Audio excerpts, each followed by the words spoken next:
Bonjour à tous, bienvenue pour cette émission entièrement dédiée à la culture. Cette semaine, rencontre avec Vincent Maurer, le nouveau directeur de la fanfare municipale de Nyon, une interview à la baguette de la bonne humeur. Ensuite, on prend le large avec Léman bien plus qu'un lac, un livre qui rassemble des photos évidemment du lac, mais aussi des textes de Blaise Hoffmann.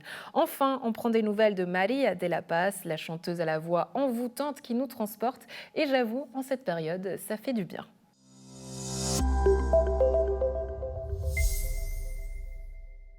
Rencontre avec Vincent Maurer, le nouveau directeur de la fanfare municipale de Nyon, qui l'espère pouvoir remonter sur scène les 13 et 14 février prochains au théâtre de Maran à Nyon. Vincent Maurer, bonjour. Bonjour. Merci d'être avec nous. Alors la musique et vous, comment est-ce que tout commence ? Alors moi c'est une histoire de famille, la musique à la base. Donc je suis issu d'une famille de musiciens.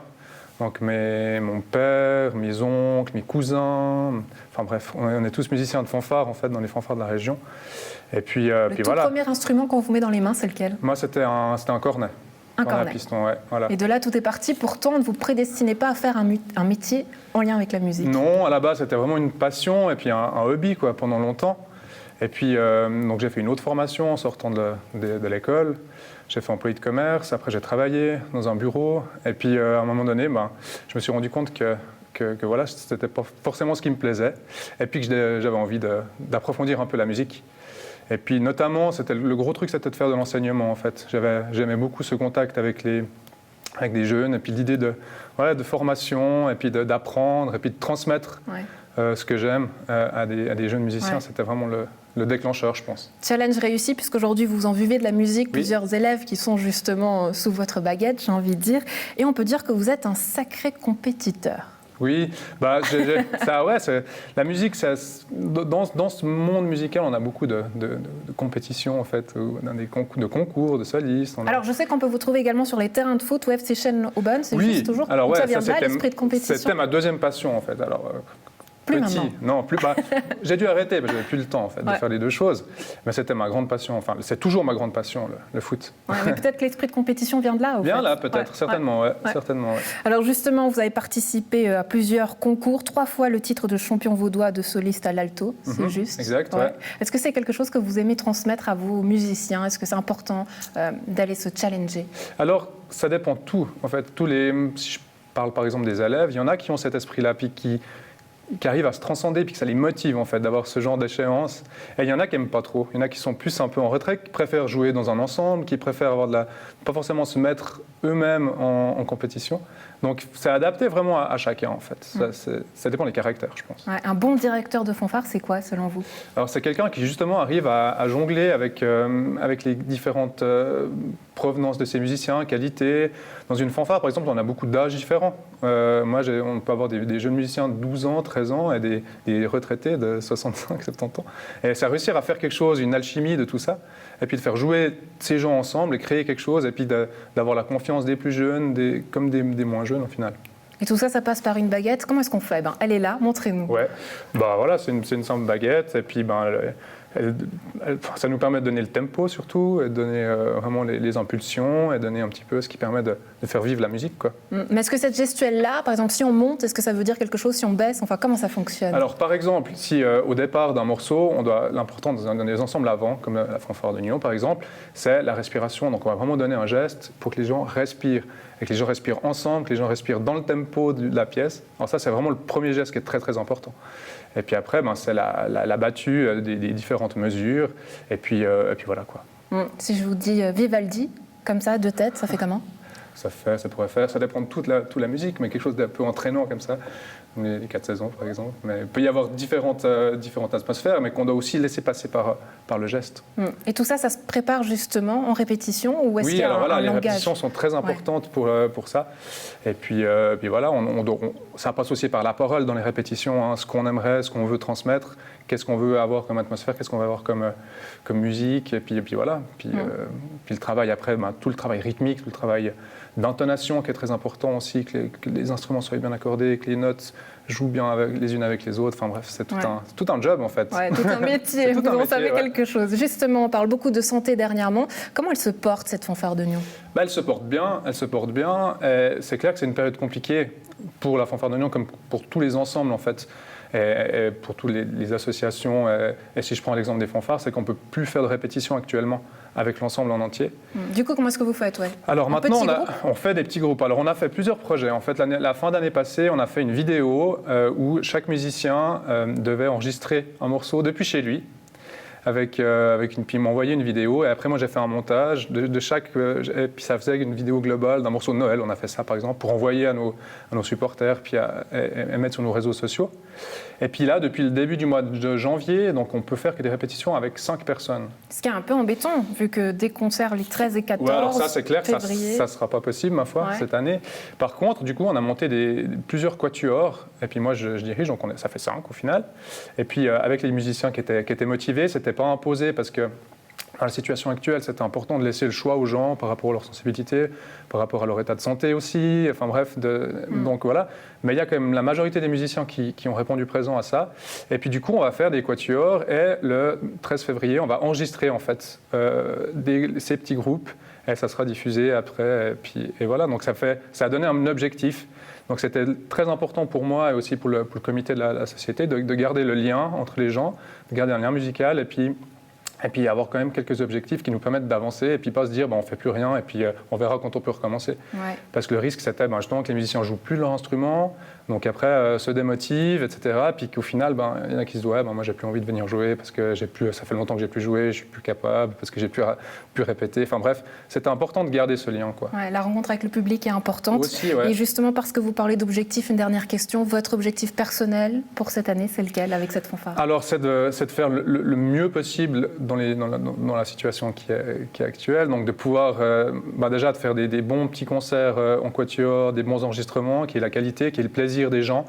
Et puis après, au fur et à mesure, on s'adaptera un petit peu à l'évolution de la situation. Et puis moi, j'espère vraiment pouvoir refaire un concert avec toute la société, peut-être cet été, peut-être ça sera cet automne. Mais voilà, il faut garder des objectifs et puis garder la confiance, puis être positif, quoi. Vincent Maurer, merci. Merci à vous. C'est comme ça? Ouais, c'est ça. Merci beaucoup. Merci.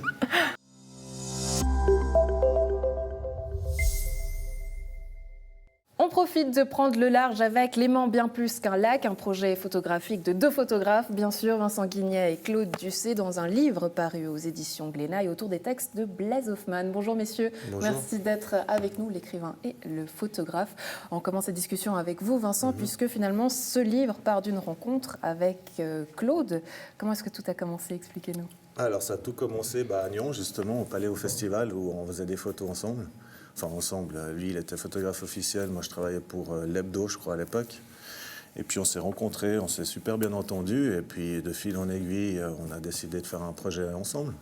Un projet autour du lac, le Léman. Pourquoi? Moi, j'habite carrément au bord du Léman, donc c'est quelque chose qui me tient à cœur. Et puis, Claude, il aime beaucoup aussi ce lac. Et puis on avait un autre projet avec des artistes, mais c'était compliqué. Il fallait demander des autorisations. On avait souvent des refus, des mails en pagaille. Et puis on s'est dit... Plus facile de photographier le lac. Oui, exactement. Et puis on s'est dit, au moins on a moins d'autorisations à faire. C'est plus simple, on peut aller un peu se promener et puis voir ce qu'on en tire, quoi. Pourtant, de l'humain, il y en a. On parlera d'ici quelques instants de tout ça. Blaise, pour les textes, une introduction qui est assez personnelle. Ce lac, selon vous, qu'est-ce qu'il représente? Qu'est-ce qu'il est? C'est beaucoup de choses. Je sais pas, par exemple, nos amis les Suisses allemands, ils ont aussi cette origine alpine, mais après l'Euro, elle part vers le nord, quoi. Et nous, on part vers la mer Méditerranée. Ce lac, c'est le lien vers l'Antiquité. La mer Méditerranée, c'est un grand vide pour la contemplation. Et puis, c'était l'occasion de faire un beau livre aussi. Les photos, en quelques mots, qu'est-ce que toi, tu en as pensé quand tu les as vues? Est-ce que c'était le lac que toi, tu avais l'habitude de regarder, ou est-ce que ça t'a apporté un autre regard? Non. Et puis, ce qui est super, c'est que c'est surtout le projet, c'est-à-dire c'est le long terme de notre époque. On est tous dans l'efficacité, la rentabilité. Ils se sont promenés pendant 4 ans, quand même, ces 2 messieurs, pour ramener des photos qui ont une grande poésie, qui résistent. On peut feuilleter ces livres plusieurs fois, 10 fois, 20 fois. Ça résiste. Donc, ils arrivent à renouveler un regard sur quelque chose qu'on a devant les yeux là, tous les jours. Et donc c'est pour ça que j'étais partant pour accompagner ces images de texte. Ouais. Vincent, vous êtes parti toujours à 2 sur le terrain. Comment ça s'est passé? C'est soit on y allait vraiment, on se disait rendez-vous tel jour, on va se balader, on trouve un coin et puis on essaye de se promener un maximum dans cette zone. Ou autrement, on avait carrément rendez-vous avec des personnes pour aller dans leur lieu de travail, dans leur univers. Comment est-ce que vous les avez choisies, ces personnes? Qu'est-ce qu'il fallait pour qu'elles soient photographiables? En fait, ça commence par une première rencontre comme avec mon ami Manu le pêcheur. Puis en fait, après, les gens, ils nous donnent des adresses, ils nous disent « Ah mais lui, il faut aller, il fait des bateaux, c'est incroyable ». Et puis de fil en aiguille, on a tissé un réseau de personnes qui travaillent sur le lac. Ouais, j'imagine que c'est quand même des personnalités, hein, ces personnes qui façonnent le lac. Oui, oui. Ouais. Est-ce Oui, que vous avez peut-être un personnage qui vous reste comme ça en mémoire parce qu'il est fort? J'ai Jackie Caudray, pardon. Scaphandrier. Et puis notre Jean-Paul Sartorio, qui est malheureusement décédé, mais là, c'était vraiment une très grande journée avec lui. Ouais, c'est-à-dire, qu'est-ce qui s'est passé? Ah, mais on est arrivé... Ça sent les poupées, hein. Ouais, un petit peu. Si on est arrivé, il était un peu bougon, mais ça a été au bout d'un moment, puis il nous a fait visiter son atelier de A à Z. Pour finir, on a fait 2 ou 3 photos, puis vers 15h, même pas 14h, on a fini. On est reparti, je crois que c'était 20h30 après quelques bouteilles de chasse-là, quoi. Il en faut. Avec tous ses copains et tout, non, c'était vraiment incroyable. C'était génial. Ouais. Ouais. Alors, on a quelques images qu'on va voir à l'écran de Claude, pour le coup, parce qu'il n'est pas avec nous, donc on a décidé de le mettre un petit peu en image. Blaise, quand tu vois ces images, qu'est-ce qu'elles représentent pour toi? On les voit là dans le retour. Alors là, on a pour une fois une image qui est peut-être plus traditionnelle. Une des rares photos, peut-être un peu exotique, un peu carte postale. Ce que j'aime, ce qui m'a vraiment séduit chez eux, c'est d'aller chercher ce petit détail évocateur, un petit détail qui représente vraiment l'identité lémanique, ce que j'appelle la lémanitude. Le fait que ce soit en noir-blanc, ça t'a surpris? Ouais, ça c'est une super règle qui se sont fixées, qui dynamise, parce que le lac est éminemment coloré, évidemment. On aime photographier ses couchers de soleil, et là, tout à coup, on doit aller chercher autre chose. Ouais. Là, on a quelque chose de l'aspect un peu plus poétique, hein. Je ne sais pas si c'est ce que tu ressens. Alors, le personnage, tu peux en parler? Lelo Lachmeyer, qui est aussi pêcheur à Nyon, d'ailleurs. Un personnage aussi haut en couleur, très sympa. Il nous a accueillis super bien avec sa femme, son fils aussi. C'était magnifique aussi, une super journée. Et puis beaucoup de contrastes, on voit entre le côté vacancier balnéaire du Léman. On a vu avant le TF35, c'est ces nouveaux catamarans foil hyper technologiques qui devraient normalement commencer à faire des régates là, ces temps. Et puis de l'autre côté, Manu, qu'on voyait pousser sa brouette avant de poisson. Donc un Léman ancestral, un Léman technologique, un Léman touristique, un Léman aussi avec propriété privée. Je t'ai permis une double page assez magique avec tous les accès interdits, parce que le lac Léman, c'est aussi ça. C'est aussi ces petits sentiers, on a envie d'y aller, mais on se retrouve face à des grandes haies de tuyas et puis des chiens méchants. Tout y est, avec pas mal d'humour, mais surtout beaucoup de poésie, je trouve. Un mot finalement, parce que tout ça, c'est finalement dans une exposition au musée du Léman qui est malheureusement fermée, mais ces photos peuvent se voir au musée. Oui, tout à fait. Il y en a 80 sorties du livre qui sont au musée, mais qui attendent une ouverture, j'espère, toute soudaine.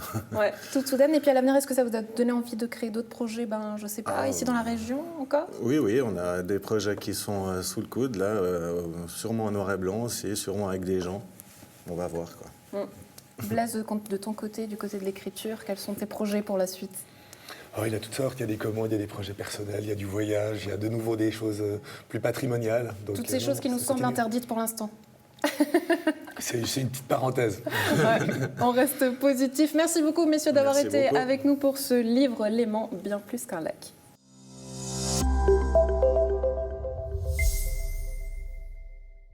Vous serez certainement d'accord avec moi, une voix magique et envoûtante. Maria, bonjour. Bonjour, merci d'être avec nous. Alors permettez-moi de commencer comme ça. Comment ça va pendant toute cette période? Bon, ça va. On a des hauts et des bas, mais on s'accroche. Vous vous accrochez, plusieurs projets, plusieurs spectacles que vous avez dû annuler, repousser. Comment est-ce que vous vivez tout ça artistiquement? C'est très étrange. C'est très étrange, surtout la sensation de, des fois, pas comprendre pourquoi, à ce point. Mais voilà, ça, c'est des discussions très... Mais c'est difficile à sentir la retenue d'un tel besoin, de partage, non? Parce que c'est ça notre moteur, c'est ça notre nourriture de l'âme, non? Et puis ça... Mais on n'arrête pas. Et ça, c'est beau de voir que les gens, ils sont quand même encore en contact, ils créent des choses. Moi, j'écris des chansons jusque ça ne m'arrivait pas depuis très longtemps. Donc c'est plutôt bénéfique pour vous cette période. Ça vous a donné envie d'écrire sur quoi? Oui, mais il ne faut pas trop s'enthousiasmer. C'est ça. Non, dans le sens qu'évidemment, on cherche les manières de ne pas plomber, mais ce n'est pas facile des fois.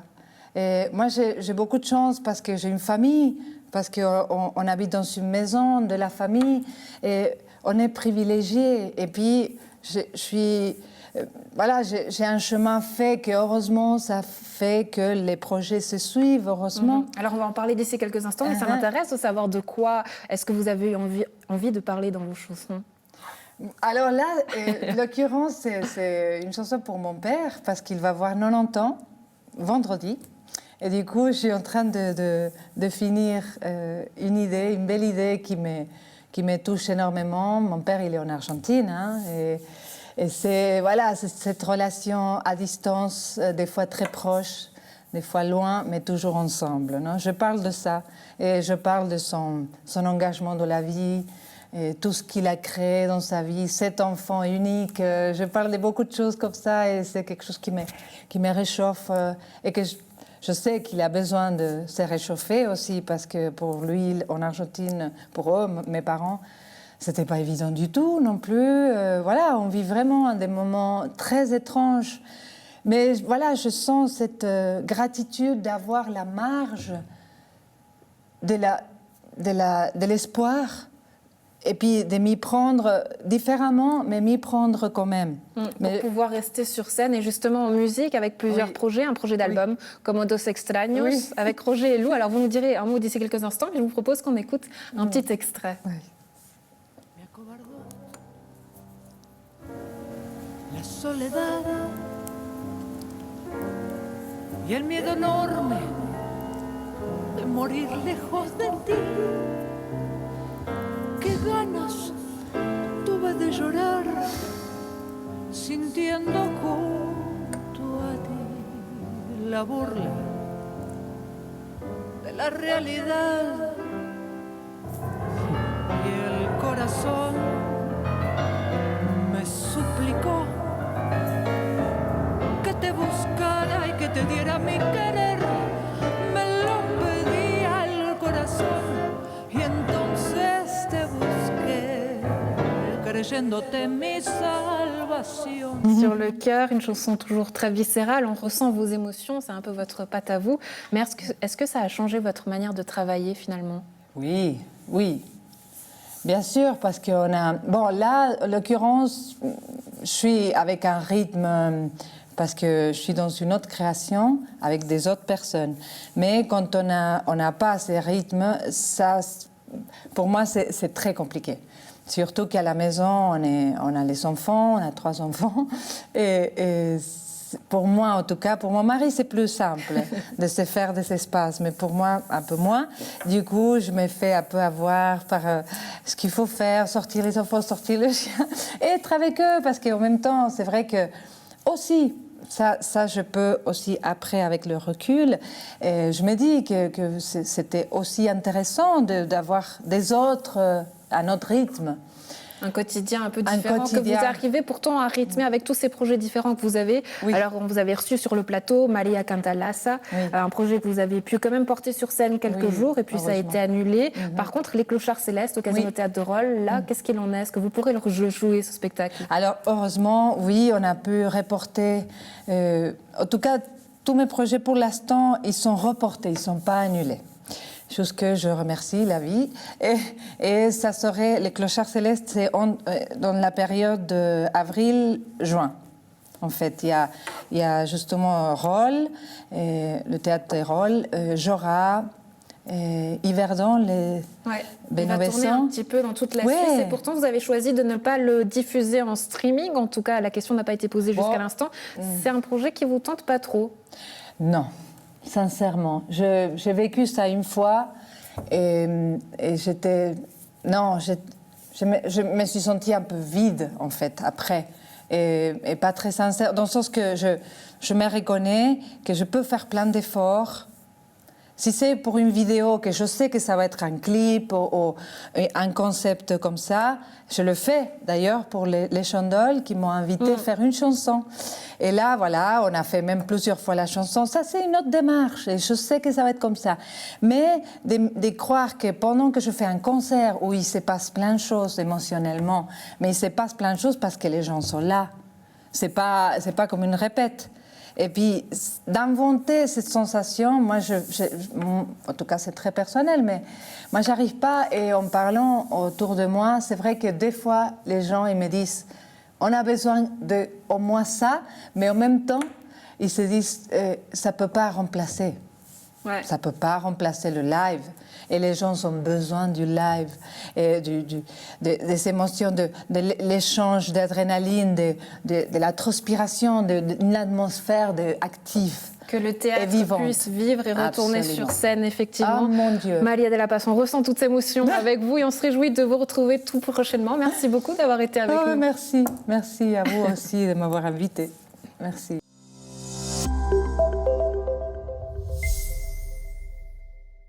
C'est tout pour cette semaine. On se retrouve très vite, vous le savez, pour plus de culture et plus d'aventures.